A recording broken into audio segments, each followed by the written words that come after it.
Hello friends, good evening. चलिए आज का प्रश्न है। मैं करंट अफेयर्स की फिर से वीडियो लाई हूँ। ये आज का है 13 अप्रैल का। तो चलिए स्टार्ट करते हैं। पहला क्वेश्चन है, किस देश में भारतीय यूनिवर्सिटी का पहला विदेशी परिसर खुला? ऑप्शन देखिए, चीन, यूएसए, युगांडा, कांगो। तो इसका करेक्ट आंसर बताइए क्या होगा। और अगर हिंदी में समझ में ना आए तो आप क्वेश्चन को इंग्लिश में भी देख सकते हैं। ओके, तो इसका आंसर देखिए क्या है। तो इसका आंसर हो जाएगा युगांडा। इसका आंसर हो जाएगा युगांडा। तो इसका देखिए युगांडा का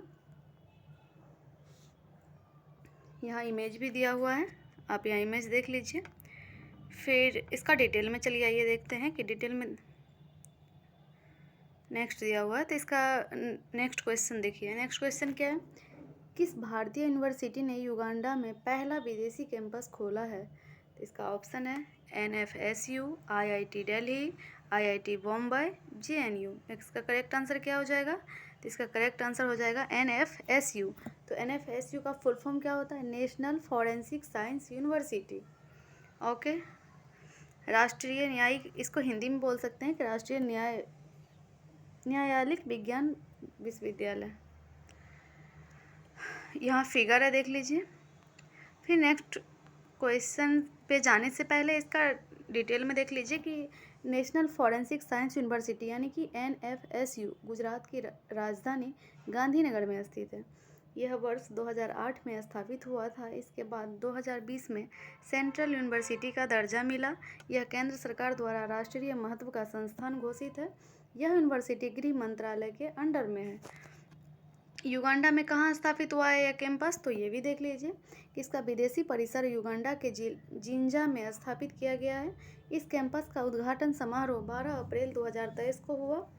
इस दौरान विदेश मंत्री एस जयशंकर ने, अभी प्रेजेंट में विदेश मंत्री एस जयशंकर हैं, तो एस जयशंकर ने कहा, आज का दिन भारत और युगांडा के लिए गौरव का दिन है। जयशंकर ने कहा कि असल में यह भारत का ऐसा पहला सरकारी विश्वविद्यालय है जो विदेश में एक परिसर स्थापित कर रहा है।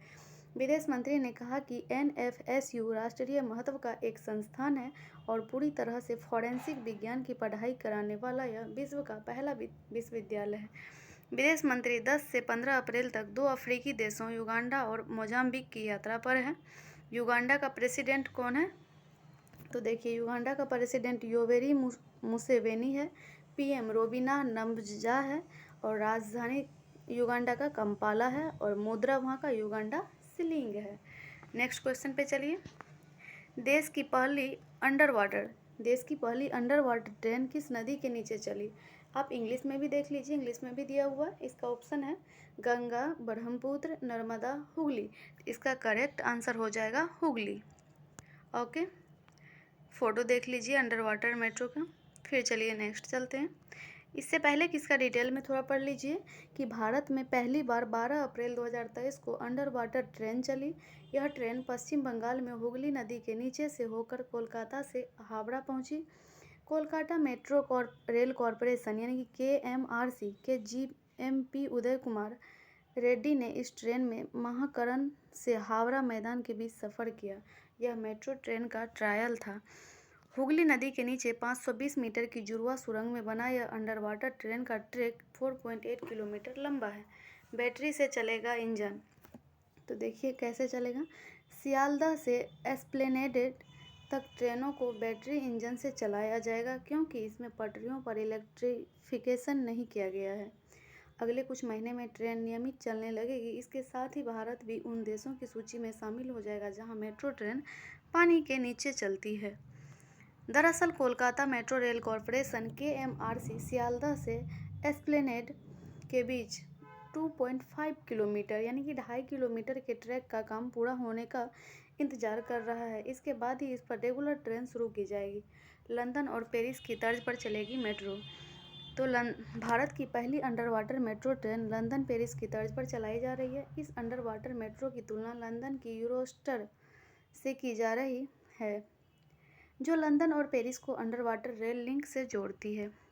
नेक्स्ट क्वेश्चन पे चलिए क्या है। नेक्स्ट क्वेश्चन देखिए यहाँ पे। नेक्स्ट क्वेश्चन है, किस पड़ोसी देश में वहाँ की सेना ने 11 अप्रैल 2023 को भीड़ पर बम बरसाए जिससे 100 से ज़्यादा लोग की मौत हो गई। तो ऑप्शन देखिए, पाकिस्तान है, चीन है, म्यांमार है, श्रीलंका है। तो इसका करेक्ट आंसर जो तो पता ही होगा, इसका करेक्ट आंसर म्यांमार है। चलिए नेक्स्ट इसका फ़ोटो देख लीजिए किस तरह से हुआ है।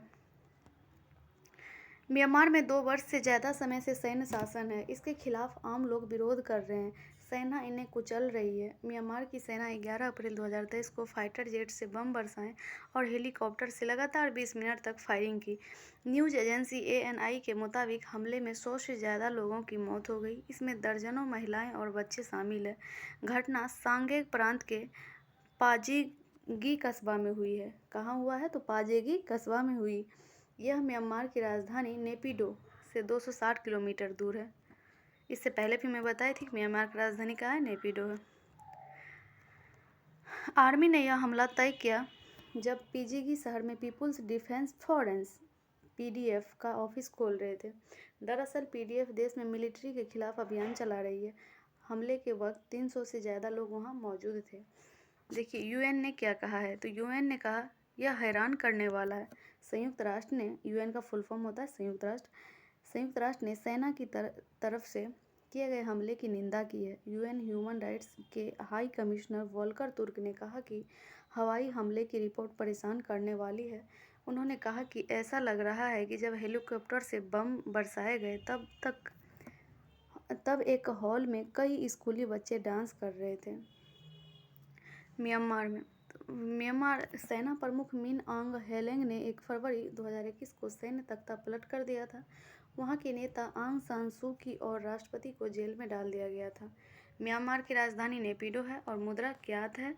भाषा वहां का क्या है देख लीजिए, तो भाषा वहां की बर्मे से है। नेक्स्ट क्वेश्चन पे चलते हैं। चलिए, भारत की सबसे उम्रदराज अरबपति केशव महिंद्रा का निधन 12 अप्रैल 2023 को हो गया। वे किस औद्योगिक समूह के मानदंड चेयरमैन थे? तो ऑप्शन है टाटा, एंस, महिंद्रा एंड महिंद्रा, रिलायंस और वेदांता रिसोर्सेज। इसका करेक्ट आंसर देख लीजिए क्या है। इसका correct answer Mahindra and agenda है। इसका क्या है? महिंद्रा एंड महिंद्रा है। ओके, नेक्स्ट क्वेश्चन पे चलते हैं। देखिए, इसका निधन 99 वर्ष की उम्र में हो गया है। वे 1963 से 2012 तक लगभग 48 वर्षों तक महिंद्रा एंड महिंद्रा ग्रुप के चेयरमैन थे। अपने लगभग 5 दशक के लंबे कार्यकाल में केशव महिंद्रा ने महिंद्रा ग्रुप को न सिर्फ देश बल्कि पूरी दुनिया में एक बड़ी कंपनी के रूप स्थापित किया। अभी इस पद पर उनके भतीजे आनंद महिंद्रा है। नेक्स्ट क्वेश्चन देखिए क्या है। जालियांवाला बाग हत्याकांड की 104वीं वर्षी कब मनाई गई है? ऑप्शन देख लीजिए कि जालियांवाला बाग हत्याकांड की 104वीं वर्षी कब मनाई गई है। तो 12 अप्रैल, 13 अप्रैल, 14 अप्रैल और 15 अप्रैल तक। इसका करेक्ट आंसर पता है आप लोग को कि 13 अप्रैल को हुआ है। ओके, इसका फिगर देख लीजिए जालियांवाला बाग हत्याकांड का। वर्ष 2023 में हम उस आतंक की 104वीं वर्षी मना रहे हैं। इस नरसंहार ने पूरे देश को हिलाकर रख दिया था। 13 अप्रैल 1919 को पंजाब के अमृतसर के जालियांवाला बाग में हुआ था। ये हज़ारों की संख्या में लोग जमा हुए थे वहाँ पे। जनरल डायर ने, और ये बहुत इंपॉर्टेंट है, बहुत सारे एग्जाम में पूछते हैं जनरल डायर, और कहीं कहीं पे ऑप्शन में जनरल डायर और जनरल ओ डायर भी दे देते हैं कंफ्यूज होने के लिए। तो आप देख करके आंसर लगाइएगा। तो जनरल डायर ने इस दिन कर्फ्यू लगाया हुआ था। उसने सैनिकों के साथ पहुंचकर गोली चलवा दी। फायरिंग के वक्त वहां करीब 25,000 लोग मौजूद थे। यहां से निकलने को एक ही रास्ता था जहां से गोलियों की बौछार हो रही थी। ओके, नेक्स्ट क्वेश्चन क्या है? तो नेक्स्ट क्वेश्चन है कि विश्व चगास रोग दिवस कब मनाया जाता है? तो ऑप्शन है 14 अप्रैल, 15 अप्रैल, 16 अप्रैल, 17 अप्रैल। तो इसका करेक्ट आंसर देख लीजिए, 14 अप्रैल है। वर्ल्ड हेल्थ असेंबली ने इस दिवस को वर्ष 2019 में घोषित किया था। इस बीमारी को अमेरिकन ट्रिपेनोसोमियासिस, इस बीमारी का नाम क्या है देखिए, अमेरिकन ट्रिपेनोसोमियासिस भी कहते हैं इसे। यह बीमारी ट्राइटोमाइन नामक परजीवी के शरीर में प्रवेश से होती है। कीट के काटने से यह परजीवी मनुष्य के शरीर में प्रवेश कर सकता है और ससे बुखार होता है और लोगों की मौत भी हो सकती है। मिस्टेक से ये टाइपिंग मिस्टेक हुआ है, यहाँ पे होगा कि लोगों की मौत भी हो सकती है इससे। WHO का मुख्यालय जिनेवा स्विट्जरलैंड है, पता होगा। महानिदेशक वर्तमान में टेड्रोस एडनॉम है। ओके, नेक्स्ट क्वेश्चन पे चलते हैं कि अंबेडकर जयंती कब मनाई जाती है। तो 14 अप्रैल, 15 अप्रैल, 16 अप्रैल, 17 अप्रैल। तो करेक्ट आंसर पता है आप लोग को कि देखिए 14 अप्रैल आंसर होगा।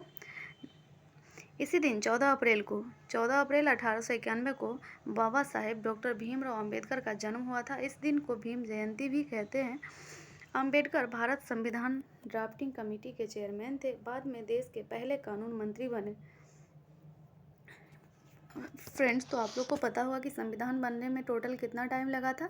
बहुत सारे एग्जाम्स में पूछ भी देता है कि संविधान को बनने में कितना टाइम लगा और 4 ऑप्शन दे देता है। तो इसका करेक्ट आंसर अगर आप लोग को पता नहीं होगा तो बता रही हूँ कि 2 साल 11 माह 18 दिन लगा था। तो देखिए क्या है, बचपन से उन्होंने दलितों से होने वाले छुआछूत और भेदभाव को झेला और इसके विरोध में मुखर रहे। उन्हें 1990 में मरणोपरांत देश के सर्वोच्च नागरिक सम्मान भारत रत्न से सम्मानित किया गया था।